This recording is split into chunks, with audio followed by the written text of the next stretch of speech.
Today is Catherine Giovanni. Welcome to the show, Catherine. Thank you so much for having me. I appreciate it. It's my pleasure having you on. Can you tell people a little bit about yourself, please?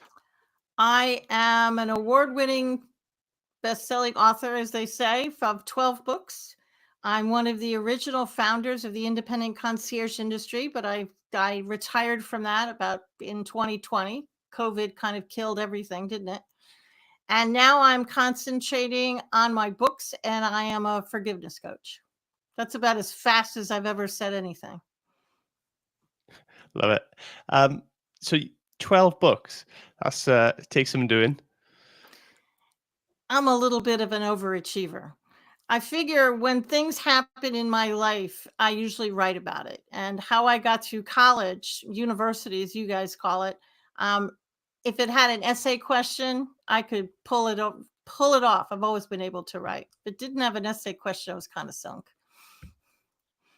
Yeah, that's fair. That's fair. I'm okay at writing, but I've got a kind of I'm easily distracted, I'd say. So I get distracted by stuff. If I'm in the flow, I'm great, but if I get distracted, then it's game over for the day.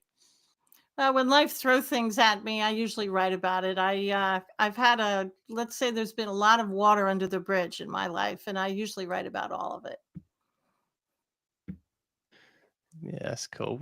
Talking about your life, then, what's the hardest lesson you've had to learn in life, and how has that shaped who you are today and who you've become? Well, let's see. You can pick your topic. I am a breast cancer survivor of 12 years. I have been sober for 34 years. I am a suicide survivor and survivor of a dysfunctional youth. So there you go. I Wow, think that's a that, lot there. if it doesn't kill you, it makes you stronger, right? And I've always thought that everything I've gone through, if words that I can write or say helps people get through what they're going through, then I'm happy to share.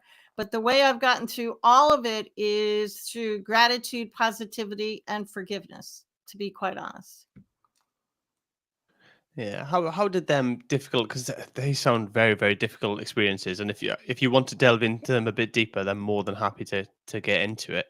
But I'm just curious of like how them experiences kind of shaped your approach towards forgiveness and resilience, really. Well, when I was in the eighth grade, I come from a very pickled family filled with alcoholism, and I was getting bullied at the time. So we'll add bullies into the go. I mean, it makes me sound like either a very resilient person or a real mess up, right? All these things that have happened to me. But it was what it was. And I tried to commit suicide because I thought, I was in the eighth grade. So who knew? I didn't know. You don't know what you don't know when you're that young. And I turned into one of those kids, those kids, the ones I'm talking about, draped in black, and you only have one friend and you're kind of angry. And I kind of floated through life for quite a while that way until my mother died. And she fell down some stairs and she broke her hip and ended up in the hospital. And even my mother couldn't get a gin and tonic in the hospital. So she dried out. And she went to rehab and we became very close. And for 3 years, we were as close as sisters. And then she died. And I thought, if I don't change my life, I'll probably die too. So I cleaned up my act. I quit drinking. And everybody tells you you have to forgive. Everybody. Your minister, your pastor, your teachers, your parents. Nobody teaches you how to forgive.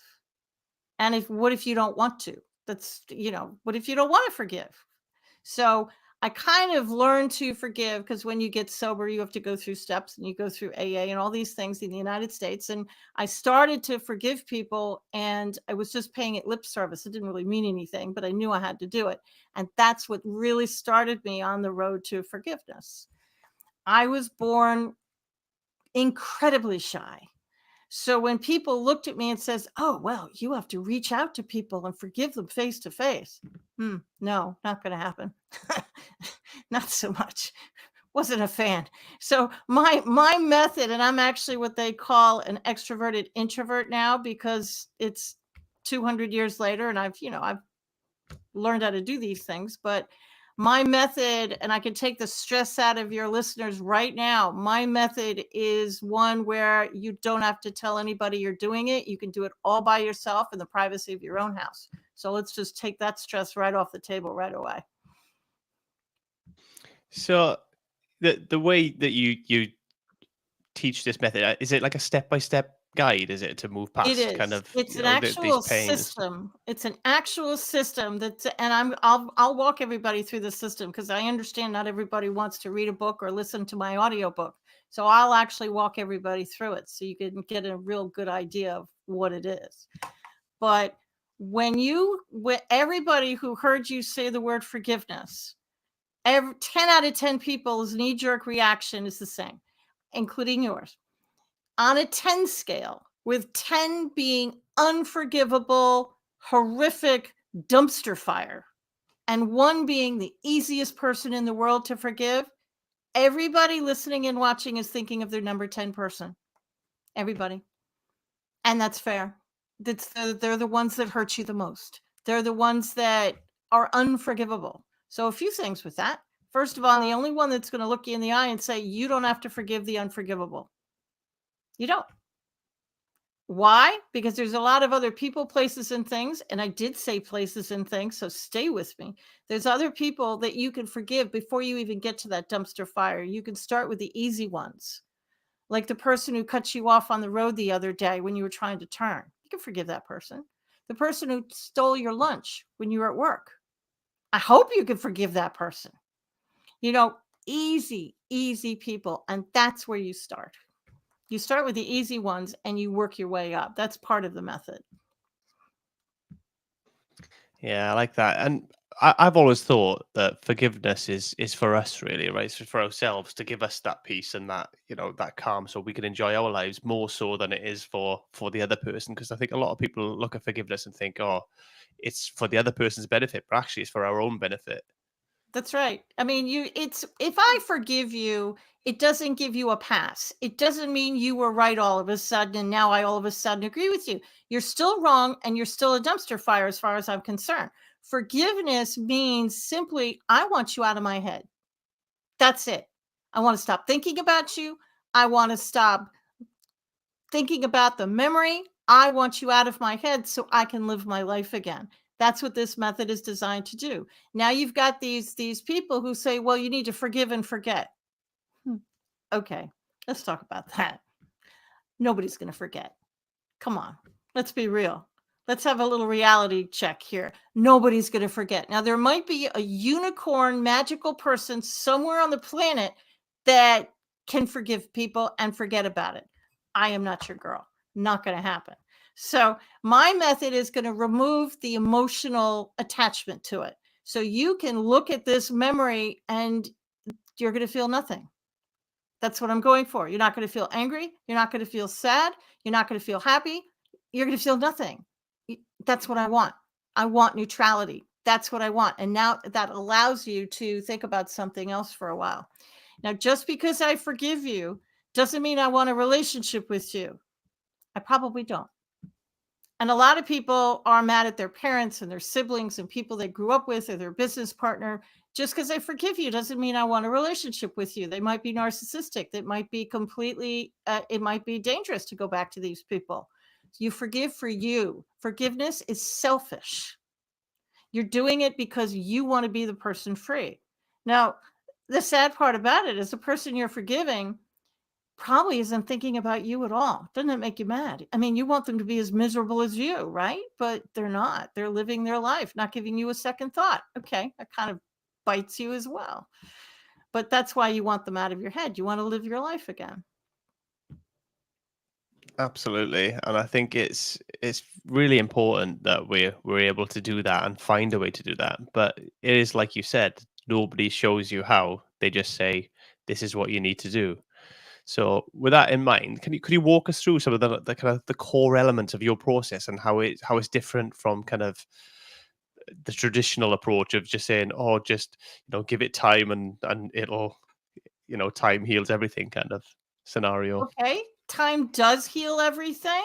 But if it's an unforgivable person, there's not enough time in the world that's going to get me to forgive you. There's just not. So my method here, let me give you a visual before. For anybody listening to this, I'm about to hold a coffee cup in front of my face and it's very opaque.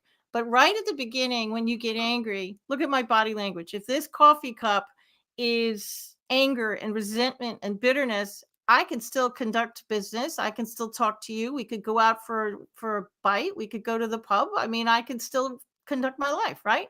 I can manage it. My anger is easily management.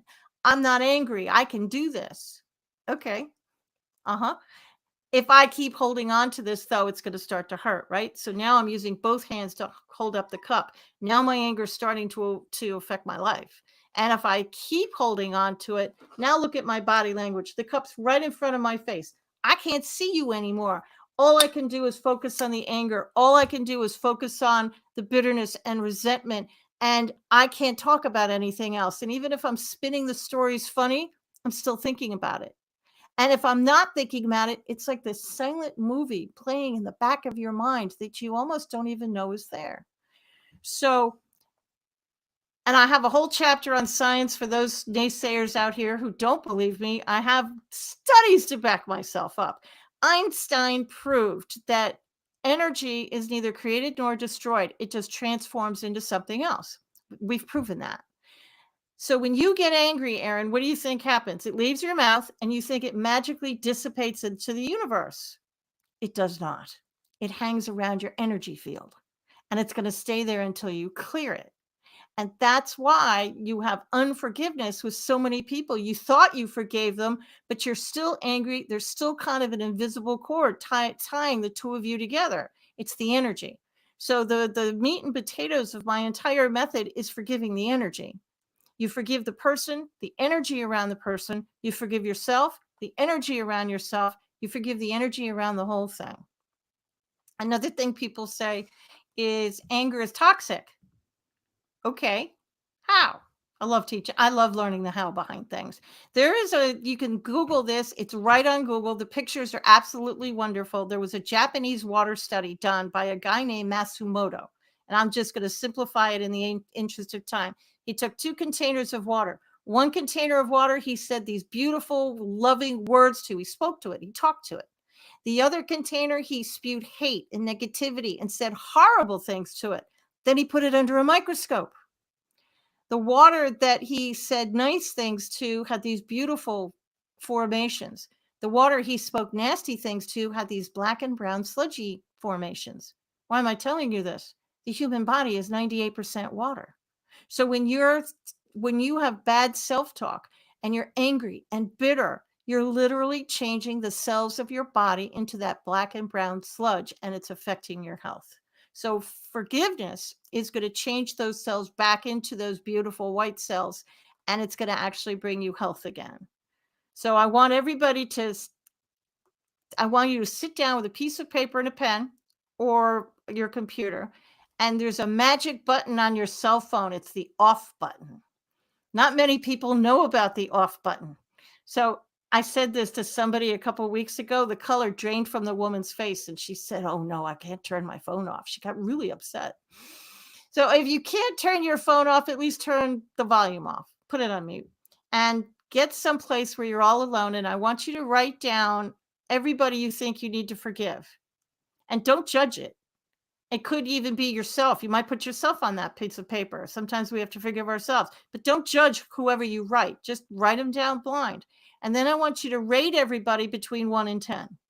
And you can have 7 5s. You could have 10 number 3s. I actually don't care. You can skip numbers, but I just want everybody to have a number next to them of some kind.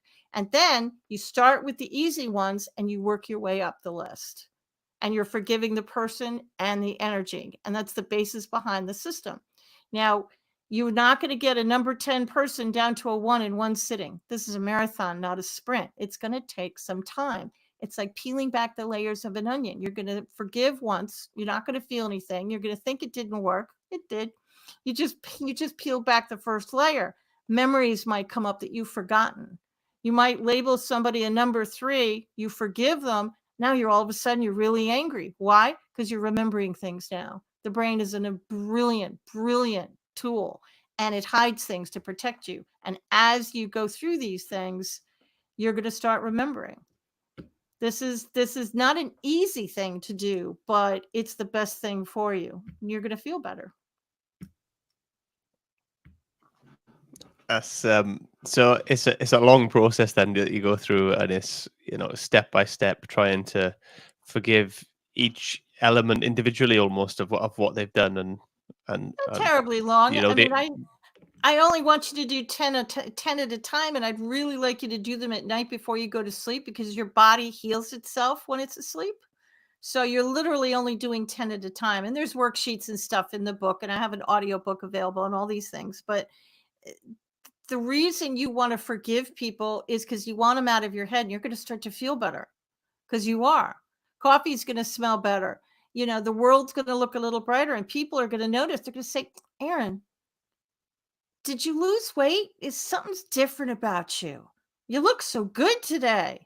And you can either tell them what you're doing or not. It's up to you. But yeah, you're going to start to feel better, and you're going to start to notice things. You might find a job opportunity. You might see your dream relationship walk into the room. Why are you noticing them all of a sudden? Because you're not angry anymore. And now you're able to pay attention to the world around you. You might even find a good way to lose weight. There's a reason to buy the book. You might lose some weight. There you go. But why are these magical things happening? Because you're feeling better. And now that you're not completely focused on all of your anger, even if you didn't know you were angry, you can pay attention to the world around you. And the person you were always meant to be, now you can be that person. Yeah, it's difficult for people to come to terms with it. And if you're still in your pain, if you're still, at that kind of point where it's still quite raw and still difficult for you to deal with, maybe it's a relatively recent betrayal, what kind of advice would you give to those people who are still in that place? If you are in a lot of pain and you're dealing with maybe somebody you've labeled an 8, 9, or a 10, which is unforgivable, the first thing I would do is I would forgive myself for not being able to forgive. That's it. And forgive the energy around that thought. That will get the train started. And then Einstein also proved that everything on the planet has energy around it. This microphone, everything has energy around it, whether it's alive or not. So forgiving the energy around the thing. So I want you to go into the memory. And let me use an example that I use a lot. I was bullied as a kid, as many of us were. So let's say you're driving down the street and you hit a red light and you look to your left and you see your old school, and the memory comes into your head, and you start to get grumpy again because you remember the bully, you remember the pain. So by the time you get to work, you're kind of in a bad mood, aren't you? And it's nothing anybody did in the present, it's something that happened in the past, and it's tripping you up. So if you're not ready to forgive the bully, totally fair. And that's fine. You don't have to. Let's pick apart the rest of that memory. Everything has energy around it. So forgive the school building and the energy around the building. Forgive the table, the desk, the chair, the kids who didn't help, the energy around these kids. Forgive yourself for anything you may or may not have done. Forgive other parts of the memory. Pick it out. I call it a dumpster fire because it is a dumpster fire. So pick out other parts of the dumpster, forgive those pieces, and then circle back later when maybe you can forgive the original piece. And if you can never circle back and you never want to forgive them, that's totally fine. Forgive what you can and keep going. It's like hitting a brick wall. No disrespect to any life coaches out there or speakers who talk about a wall. But when everybody says, we got to get through the wall, I'm going to give you tools and we're going to jackhammer our way through this wall, you're going to feel better. Okay, no, stop. Pull out a few bricks out of the wall, pick out some pieces, walk around the dumb thing, keep going, circle back later. Forgive what you can and circle back later. And make sure to forgive yourself for anything you may or may not have done. It's going to feel better. And if you can never circle back, it's all good. Yeah, I think we put too much pressure on ourselves, don't we, to get things We do. done, and to Yeah, to just to get through stuff or to, to be better all the time, and that pressure doesn't help us often. But, sometimes we need to Yeah. let things be a little bit and, like you say, come back to them when we're in a better place or we're able to manage that issue or whatever it may be. Forgive what you can. Maybe you're angry at a friend. Okay, well, forgive the room where the fight happened. Forgive the building where it happened. Forgive yourself for anything you didn't do. You know you didn't do anything wrong. Well, forgive yourself and the energy around it anyways. Forgive yourself for not being able to forgive your friend. And then just keep going. Don't look at yourself and say, I'm stuck. I can't move forward. I've got to get through this. I've got to forgive this. And I can't move forward until I do. Yeah, you can move forward. Forgive what you can and keep going. Yeah, I think with betrayal as well, if it's a betrayal type issue that you're forgiving, then I think a lot of the times we are mad at ourselves, especially if we've had Yeah, that intuition that we knew something wasn't right and we didn't right. trust our intuition. And for betrayal, that's the worst, isn't it? Because and it's you don't want to forgive the person. That's totally fair. So forgive yourself for not noticing it. Forgive forgive yourself for getting into the relationship. Sometimes we are our number 10. We are the unforgivable. So it's a question of forgiving pieces of that memory. Listen, life is messy and humans irritate other humans. So, by forgiving the easy ones first and by forgiving yourself and picking apart these memories, it's going to allow you to breathe again. You won't have to think about this betrayal. You're not going to forget it, but you won't have to spend as much time focusing on it and beating yourself up and overeating and over drinking and all these things because you're going to feel better. And that's why I spend a lot of time focusing on other things. Listen, I forgave 1974. I did the whole year. And I forgave the energy around 1974. Why did I forgive 1974? Everybody wants to know. Well, it was a horrible year. That's the year I tried to commit suicide. Parents got a divorce, was getting bullied. I was in the 8th grade. So I forgave the whole year. Now, I did pick apart the year. Don't get me wrong. I forgave the people. I forgave the buildings. I sat and spent a good couple days trying to pick everything apart. But then I thought, well, nuts. I'm just going to forgive the whole darn year. So I did. Everything is forgivable. You can forgive politicians. You can forgive vacations that you've had. You can forgive that airplane ride you took and the child who cried the whole time. Everything is forgivable. If it's living in your head rent free, you can get it out of your head through forgiveness. Everything is forgivable. Now, let's say you want to forgive the problems in the Middle East. Is that going to help the Middle East? No, but it is going to help you. You won't be as angry anymore. You'll be able to live your life. You'll be able to breathe again. What do you think people misunderstand the most about the concept of healing and letting go? I think what people have told me is the reason they don't want to forgive is because they think that if they forgive, it means the other person was right. And I'm giving them a pass. And I have had so many people say that to me. And my reply is always the same. They're still wrong and they're still a dumpster fire. They're not correct. Well, what if I have family who come up to me and say, well, I don't know what you're talking about. I mean, this person has always been nice to me. You're crazy. With all due respect to your family or friend, I don't care. They can think whatever they want. I care about you. You're the one who wants to you're the one this happened to. So forgiveness is selfish. You're not doing it for anybody else but yourself and your own peace of mind. You're doing it to get out of the hell that you're in. It's about maintaining them healthy boundaries as well, right? So, you work on your forgiveness, but also that doesn't mean that you abandon your boundaries. Well, just because I forgive you doesn't mean I want a relationship with you, especially with family. Just because I forgive you doesn't mean I'm going to let you back in. I'm probably not. And if I see you well, I'll use Christmas. If I see you at Christmas, I may stand on the other side of the room. No, I'm not going to throw daggers at you and, that kind of thing and throw a drink in your face because I've forgiven you. But I also have no desire to interact with you at all. And that's totally fair. Know your boundaries. Now, when it comes to forgiveness, you might lose friends and family. because you're changing. You're becoming a more positive, more joyful person. And it might happen slowly, but the person they've always known, well, that person is not going to be there anymore. So they may try and sabotage it. Know your worth. Know your value. You're entitled to a life of joy. You're entitled to a life where you can live the life you want and have that job and have that freedom and have that relationship. Know your worth. And there's a very famous quote by Jim Rohn: you are the sum of the 5 people you spend the most time with. So who do you spend the most time with? And if you live with these people and you can't move, well, then start watching podcasts like this one, positive podcasts. Start reading, start spending time outside of your house with people who do know your worth. And slowly you're going to watch your life change.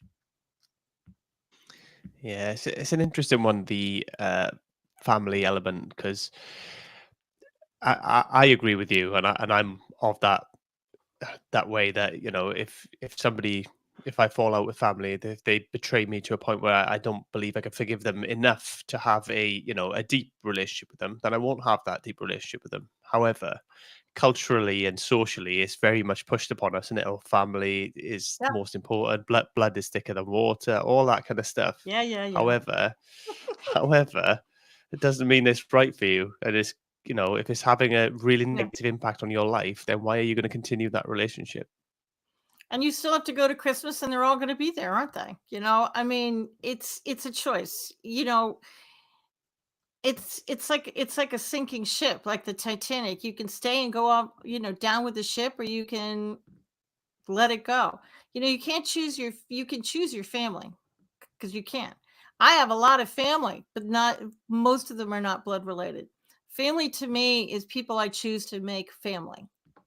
I have a my family is actually my blood relatives. They're mostly passed. They're deceased, but you know, the family is the people I choose to be with. Now, do I still see my family? Sure, I do. Yeah, weddings, funerals, that sort of thing. As I said, my family's mostly passed, but it's a choice of how you want to lead your life. Let's use an example that I've used many times. Let's say, and I do not have an Aunt Martha, never did, which is why I use this name. Completely neutral in my family. Let's say at Christmas, you always sit next to Aunt Martha and she drinks heavily and she's nasty and she knows exactly how to push your buttons and she does it all the time and she criticizes you, and you've pleaded with your relatives to not sit you next to Aunt Martha, but strangely, somehow, magically, you are always next to this woman at every family gathering. Can't help it. So how can I help you? Well, you can make Aunt Martha one of the people on your list before you get to Christmas, and you can forgive her. And you do it, maybe you have to do it every night, because you can't get a number 10 person down to a 1 in one sitting. It's just not going to happen. So maybe for a week, every night before you go to bed, you forgive Aunt Martha and the energy around Aunt Martha. So what is that going to do when you finally get to Aunt Martha? She's still going to say the same things. Yep. She's still going to push your buttons. Sure she is. But you won't care. In fact, you might even laugh. You might even turn it into a drinking game. I've been 34 years sober and I'm telling you this. You know, you might even, it's going to be funny. It's not going to affect you. It's going to be like water flows off a duck's back. It's not going to bother you as much. And your family's going to notice, saying, wow, you were so different this year. It doesn't mean you really want to still sit next to Aunt Martha, because you don't, because you know what she's going to say, but it won't bother you as much. You're going to be Yeah. free. Now, it's not going to help Martha, but that's her problem, isn't it? Not you. That's not Yeah, your and circus, not your monkeys. yeah, we've got to ultimately, we can have superficial relationships with people if that's what it takes to be in those situations and be around the other people that we want to be around, etc. We don't have to let people all the way in. We get to choose our boundaries. So Hey, I can talk I guess about the that's weather with the best of them. I'm great at small talk. So yeah, let's talk weather. I'm really good at it. And when you want to really have your boundaries, what I do is, it's just a trick that I do. I keep the conversation centered on them the entire time. And I might say a little bit about myself, but for the most part, They're the ones talking, and they're the story that I want to hear. It works really well because it helps you with their boundaries. They think you're such a great conversationalist and listener. Okay, no, I just kept the conversation on you. That's really all I was doing. So if they're narcissistic and you're with a narcissistic person, yeah, keep the conversation on them. That's all you got to do. For those hesitant or even maybe even resistant to the idea of forgiveness, because I'm sure there are a lot of people out there that are, and a lot of people that you have encountered that are. Mhm. What's the most important mindset shift that they need to embrace in order to kind of start on that journey of forgiveness? Um, you are worthy enough to live a life of joy.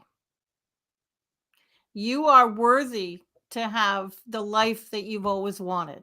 You don't have, just because your family or friends or your environment has put you in a particular box, doesn't mean you have to stay in it. You are worthy to choose the life that you want. And forgiveness, by starting with the easy ones, it's like ripping a band-aid off. You're going to start with the easy ones, and you're going to, rip that band-aid off kind of fast, but with the starting with the easy ones, it's going to allow you to start living the life that you want. Forgiveness, this is serious energy we're talking about. Years ago, I practice what I preach. So I got my own list together, and I started with the number one person. I went to college with this person. I mean, I went to grammar school with this person, and I hadn't talked to them in decades. I'm dating myself. Ah, well. And it had literally been decades since I talked to them, and I couldn't remember why I was even mad. Easy peasy to forgive, right?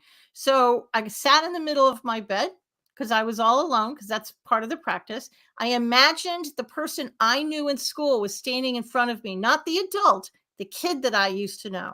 And I said what I wanted to say. I even, if you want to yell at this shadow, you absolutely can say whatever you want. If you're having trouble visioning the person in front of you, just put a chair in front of you. Talk to the chair. It's all good. So I forgave her, and it was so easy because I couldn't remember what it was. This is a true story, by the way. 2 hours later, she calls me up on the phone. I had not talked to her in decades. And I'm a concierge by trade. So the concierge in me kind of took over because I was shocked out of my mind. And so we said all the right things, made all the right noises. We reflected, as it is. And I couldn't stand it. And I said, after all these years, why did you call me today? And she said, no, he's the darndest thing. 2 hours ago, which was when I was saying the mantra I have in the book, which is a very simple little poem, a figurine you gave me in school flew off my shelf and landed in the middle of the floor. Thought I should give you a call. So, if forgiveness energy has the ability to change your water cells, as in the Japanese water study, if it has the ability to move a figurine 700 miles away, can you imagine what it's going to do to your life? This is very much like the law of gravity. It's going to work whether you believe it or not. The law of gravity can be called the law of keeping Aaron on the planet. It doesn't care. It's still going to work. Okay, I don't believe in the law of gravity. Okay, still doesn't care. Still going to work. This is the similar. This stuff works. It's serious science. Give it a shot. You have How do nothing to lose and everything to gain. Cool. How do you see forgiveness, intuition, and empowerment intersecting? How do they kind of help in people unlock their potential? Really.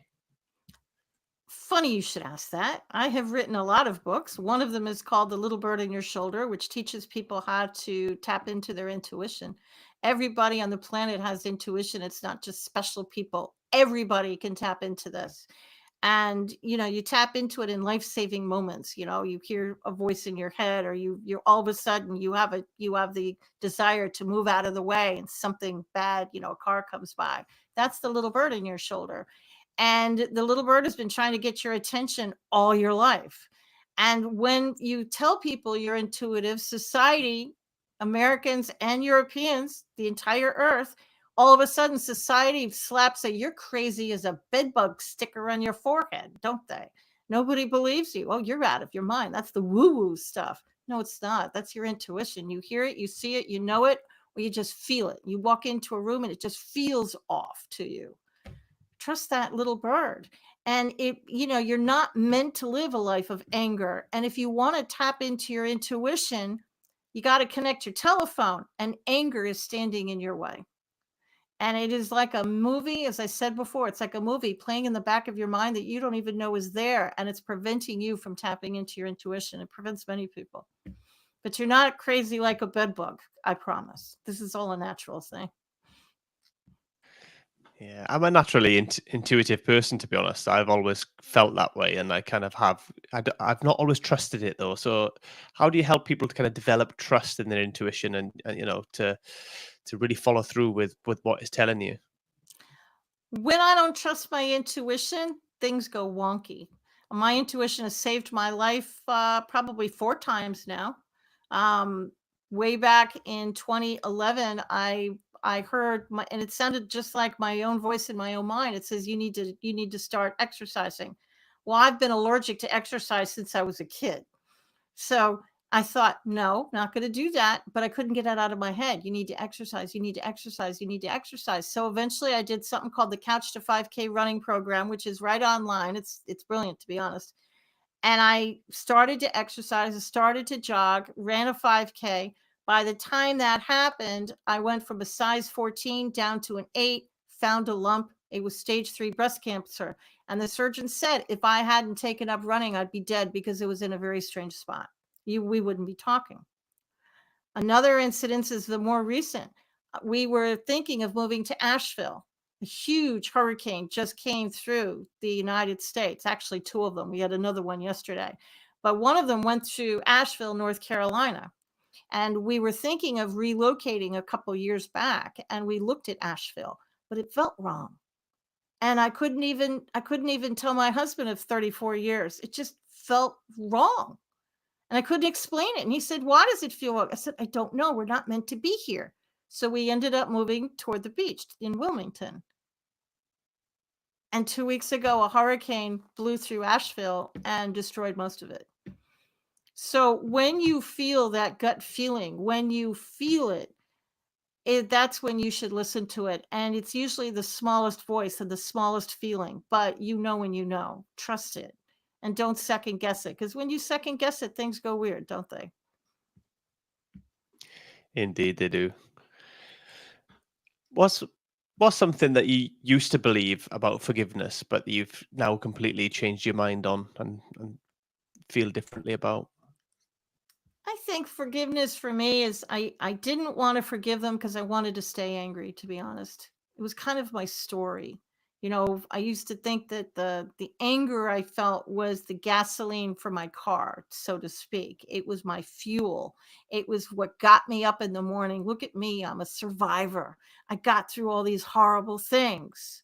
So I can get through whatever is thrown at me because this is who I am. It became my persona. It became my battle cry until it wasn't.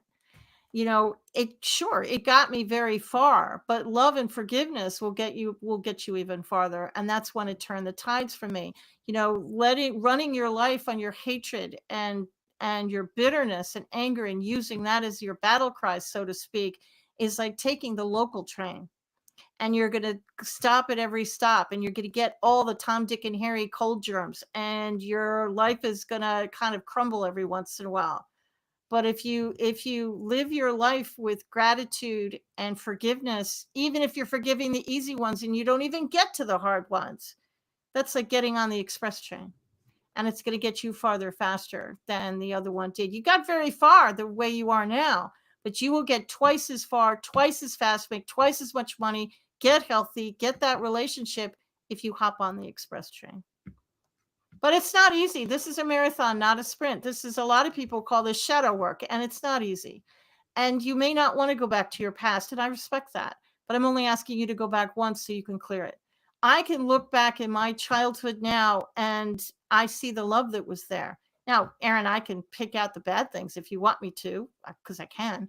But I don't remember a lot of them now because I've replaced it with love. And now the memories are more, I can pick out the pieces of love and respect and kindness that was back there. So it's kind of changed how I look at my past now. And it can do it for you too. But it is not an overnight thing. This is going to take a minute. Yeah, I think we need to be willing to be vulnerable as well, right? And we need to be Yeah. willing to kind of look at these things, and it's difficult for people because a lot of people put up that anger wall to almost protect them, and in as far as they don't present themselves as vulnerable to people, essentially. But it really gives us an awful outlook on life and kind of makes us really miserable, doesn't it? Well, and if you're scared to do this work alone because you're scared of what your memory is going to pop out, maybe you had a really bad childhood, maybe you have forgotten certain things that you think should be left forgotten, do it with a partner, do it with a friend who you can be vulnerable with. Do it with a significant other, do it with a sibling, and do the work that I have outlined in the book. Do it together. And I find a lot of people if they have a partner when they're doing this, it really helps. But you've gotta pick somebody you're willing to literally be your true self to, and be vulnerable and cry, because it's liberating. It's 100% liberating.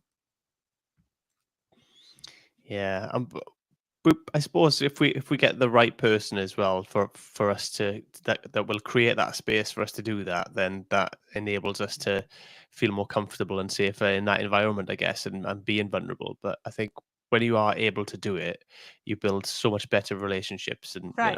it encourages other people to be vulnerable as well around you who are interacting with you, and I think it just creates just life just seems to get better somehow.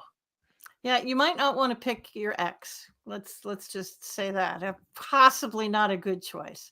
You may not want to pick your parents either because they're too close to it, and a lot of your memories might center around them. You probably want to pick a friend or a sibling that can be neutral about it. Possibly not even a sibling. Pick somebody you think that, trust that little bird in your shoulder. Personally, I did the work alone because it just was easier, and I often would just get mad at a chair, and that's fine. But, this stuff does work, and that's why I want you to save the hard ones for last.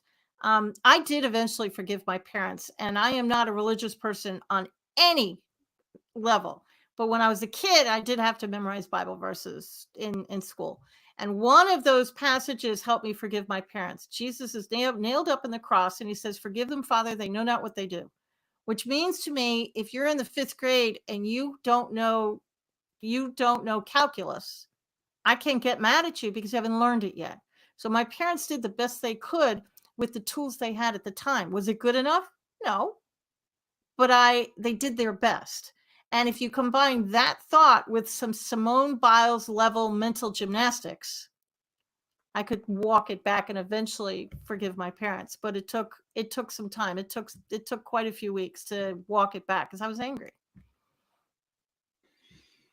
Yeah, it's a lot, and I think when we're kids, we see our parents very differently, don't we? Until we finally become adults, so we realize that they're just people too, and They're just they people. get things, yeah, and they get things wrong, or their lives might not be, the way that they wanted them, and they may not have the coping mechanisms that That's right. that other people have developed and stuff like that. So we do need to, as we grow older, kind of appreciate that as well. It doesn't necessarily condone everything, but especially on the extreme cases where there's abuse and stuff like that. But we do need to realize that they are just people, and we can't expect them to be have a higher standard than other people. They're just people. Now condone, that's a great word. I'm My method is not condoning anything. I just want you to be free. That's all it is. I'm not condoning what they did is right. I'm not condoning it what they did is wrong. I'm saying want you personally to be free. That's what forgiveness to me is. It's freedom. It's releasing you. You're the prisoner. What they did is still wrong, but you want your freedom so you can live life and you can live in joy. I can't tell you how many people I ask the question, what brings you joy? And most people can't answer the question. They give me, oh well, a beautiful summer day, or I love going on vacation, or the hot cup of coffee. Yeah, but what brings you permanent joy?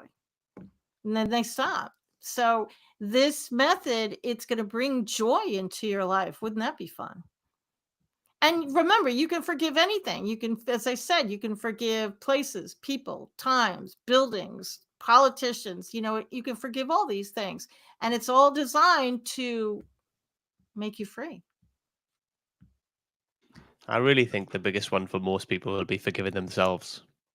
That's hard. And I like to tell people to treat yourself as a number 10. Now, what do I mean by that? Well, if I need to forgive myself for something I did in my 20s, and I'm 63 now. There's full disclosure for you. And I need to forgive 20 something Catherine. I looked at that kid as somebody that's outside of myself, because the past is the past, can't hurt me anymore.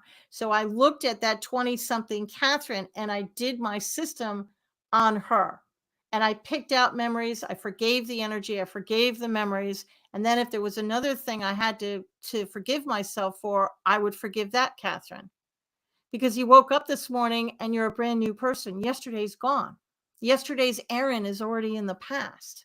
And you could forgive that person because they created that persona and did the best they can. I created that Catherine in my 20s so I could survive.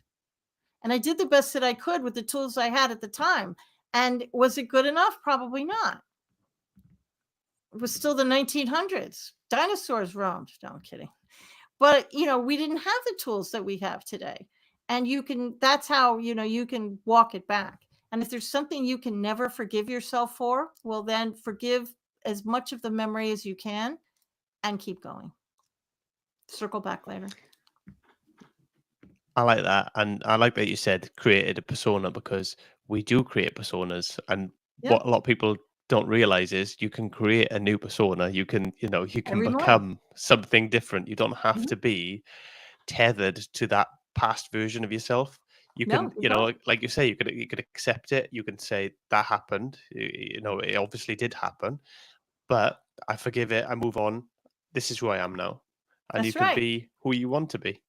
That's right. Me spilling coffee all over myself. There we go. Oh well. But that was fun. But you can forgive yourself for these things. You really can. And start with baby steps. If you're listening to this or watching this and you're just resisting and you're having trouble with it, literally start with I forgive myself for not wanting to do this, and the energy around that thought. And just say that before you go to bed tonight. And it'll start you'll remove that first layer of the onion. I have a couple people who came up to me and they were both men, strangely.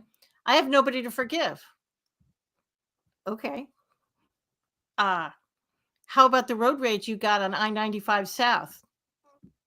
Maybe you might want to forgive the person in the other car, stuff like that. And as you remove those people, eventually your brain vault will open up and memories will start to seep out when you're ready for it. The brain really is a beautiful, beautiful instrument, and you're only going to remember um, when it's safe for you to remember. Yeah, we very good. Not everybody, I suppose, but I have been in the past at compartmentalizing stuff and just putting everything in a box and then just lock it away, and forget about it. But you Yep, think you forget about it, but you don't actually forget about it. It still impacts who you are and what you it think does. and how you believe, right? And you think you're managing it. It's like my coffee. I mean, you think you're managing it, but it's still in the back of your mind, isn't it? It's still back there playing like a movie you can't see. And as you forgive the easy people, the kids you went to school in high school, the person who stole your parking space, the person who, you know, put spilled coffee on your sweater, I don't care what it is, the politician that irritated you, forgive that person. That's going to start to work its magic. It's going to start to change the cells in your body, and your brain's going to go, oh, okay, well, here's some more.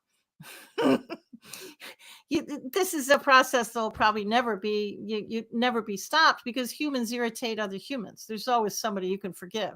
Even for the men listening who are saying, I can manage it, there's nobody I need to forgive. Okay.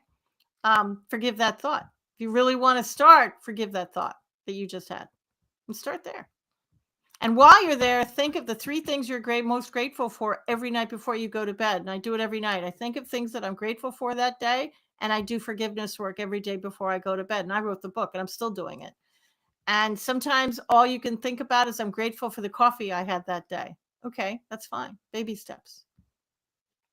The world is your I think oyster. We were not meant to be living in a refrigerator box on the street, broke as a pauper. That's not what we were meant to do. That's not your birthright. Your birthright is joy and freedom and happiness. And that path is open to you. You just have to do a little shadow work to get there. Yeah, I think it takes a bit of effort, doesn't it, to get into that kind of positive mindset and see things in a different light, and make peace with the stuff that has hurt us, just That's so right. that we can enjoy that life, so we can have that positivity in our life. Because, like you said before, that the other person probably doesn't care. Maybe sometimes they don't even know they've done it. No, they don't. But how many of us have been on Facebook or social media and you see somebody from your past and let's say they broke their leg? We've all done this. Don't lie to me. And you look at that person who broke their leg, who did something horrible to you, and you go, karma. I'm not exactly upset by this. You're kind of happy they broke their leg. You think that, the universe is getting, karma. Well, if you forgive that person, you're not going to care whether they broke their leg or not. I'm not trying to be mean. You're just not going to care. And that's what I'm looking for. I'm looking for that neutrality. And you still don't want a relationship with that person, but you're not going to think good or bad about them. You're not going to care. Yeah, it removes the emotion, right? And it's It that does. emotion that can It does. actually tear us apart inside. Yeah. And it's giving you stomach aches and it's giving you ulcers and it's making you sick. Yeah, well, it's a stress response, isn't it? So when you get angry and you get all them negative emotions and feelings, and if you've got them all the time, it's a stress response. So you have like loads of cortisol in your body and stuff like that. And stress is proven to increase the risk of kind of heart disease, all the major Yeah. all the major kind of diseases really that you can get that can be fatal. So why do we want to live in that stressful way? Why can't we? We get natural stress anyway from work or whatever else that we can't avoid sometimes, but how we react to them situations and that kind of what people do to us, then that can really bring them stress levels down and keep us in a much more peaceful state, really. I can't control what life throws at me, but I sure can control how I got through it. When you have dinner with the Grim Reaper and you don't go home with the guy, it changes you. I had dinner with that guy with breast cancer. I didn't go home with him, and it changes you. And I forgave breast cancer, and I forgave the chemo chair, and I forgave the doctors, and I forgave the cancer itself. And it helped. It helped get that with some gratitude and positivity, really helped me get through cancer. And sometimes being positive, it's like taking a shower. I suggest we do it every day. Hello. And positivity is something you have to choose to do. And if you've got cancer or some health issue, sometimes it's a minute by minute choice to be positive. But at the end of the day, I'd rather laugh my way through life than cry. And this is a way to allow you to live in joy and laugh your way through life. But do be aware that people might leave your life when you start this process because it's going to turn you into a different person. And they may want the negative Nelly person. Misery They loves can find company and another all that. negative person to be buds with. You're done.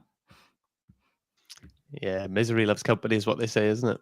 Yep, that's exactly right. I'm miserable, so you're going to be miserable right along with me. Yeah, no, I'm good. Had my fill. Yeah, it reinforces that cycle and keeps you down. That's But right. the the thing is, I think a big part of it as well is accepting that we don't have as much control as we want, and to stop trying to control everything. Well, that's a big thing. And trusting your intuition, trusting in the universe, and understanding there is a path.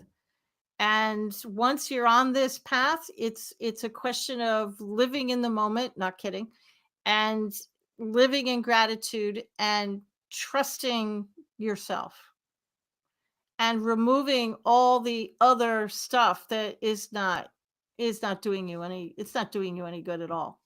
I mean, I'm pretty sure a lot of people out there are sick and tired of being sick and tired. I know I was. There's got to be another way. There's got to be another way out. I'm stuck. I want a relationship. I want a new job. I want to live in a beautiful house. All these things. Well, there is a way. Now, a lot of people talk about the law of attraction. I'm going to say the affirmations and the world is magically going to go my way. Okay. I love the law of attraction. And it's like the law of gravity. It does work. But you can sit in your bed and be positive and say all the affirmations you want. But unless you want to marry the pizza delivery guy, you're going to have to do something. Right? You're going to have to do something. And forgiveness is one of those things that you can do. The affirmations and the gratitude, and it's a new way of life. It's a new way of living. Oh, and eat clean and try and keep chemicals out of your food. But I'm an American, and the chemicals in our food are just nuts. Yeah, it's You it's a bit guys eat different over better there, than isn't we it? do. Yeah, we don't accept the same things as you do in your food.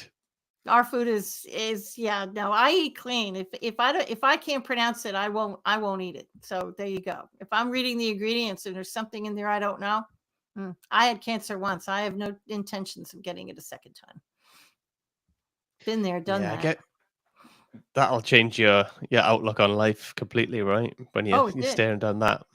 Yeah, our American television is horrible because you've got all these pharmaceutical ads, and I have a tendency to throw things at the TV when I see them because they're just awful. So yeah, British, you guys do things. A lot of the things you do are absolutely correct. That's one of them.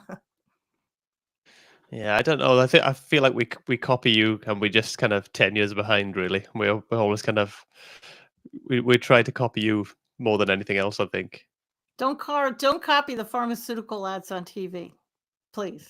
Don't do that. but hopefully not. But we'll see how that goes. But so obviously you've been through a lot, Catherine. You've had a lot of kind of big big challenges in your life. Is there any kind of one moment that you think that it has been the defining factor that's kind of brought you to where you are now? The flashpoint of my entire life was when my mother died. If she hadn't died in 1990, you and I probably wouldn't be talking because it completely upset my apple cart.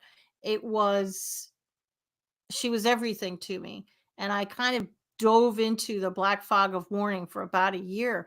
And when I emerged, I realized I needed to change my life, and I did. And that's what set me on the path.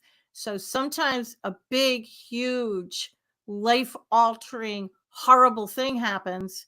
And as I said, you can choose to let it bury you, or you could rise like a phoenix. And I'm not trying to be flip, I'm actually serious. So I could let it bury me and I could die like my mother did, or I could stand up, brush myself off, and start to walk forward. And that's what I did. But the whole flashpoint is probably when she died. So you can Yeah, use bad things to fuel your car. That's true. You can. I did. But don't forget to forgive the little things and use my forgiveness system along the way so you can toss things out of that car, because you holding on to it is just going to slow you down. yeah. I found, through talking to loads of interesting people like yourself, that there's often a negative or a bad traumatic incident or something, like a loss, or where you're grieving somebody that really lights a fire under people to change their life and to live in a way that brings them more peace and happiness. It seems so very common. How do we get to people before that happens, to kind of get to a better position before something bad happens?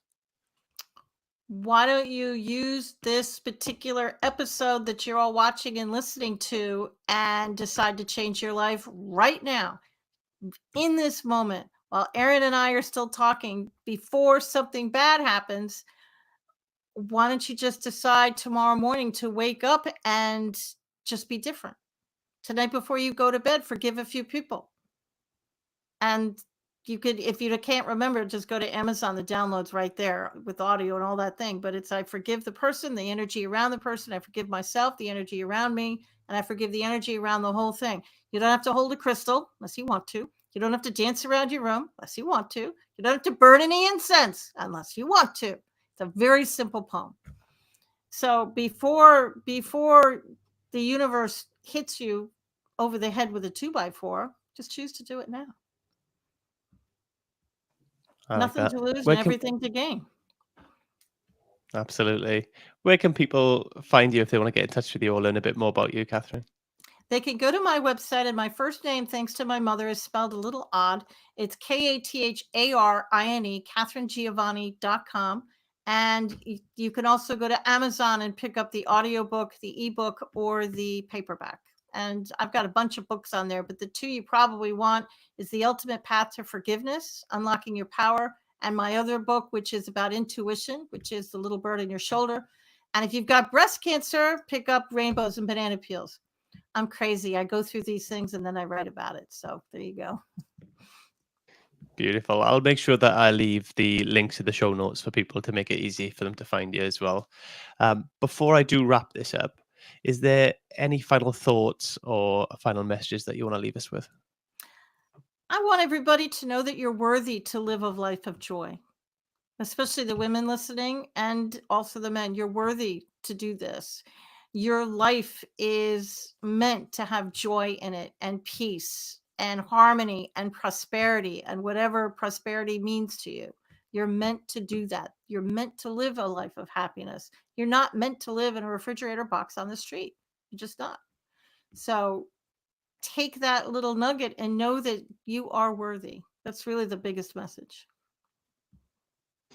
Catherine, thank you so much for being on the show. It's been a real pleasure. Oh, thanks so much for having me. No problem at all. Thank you. Take care.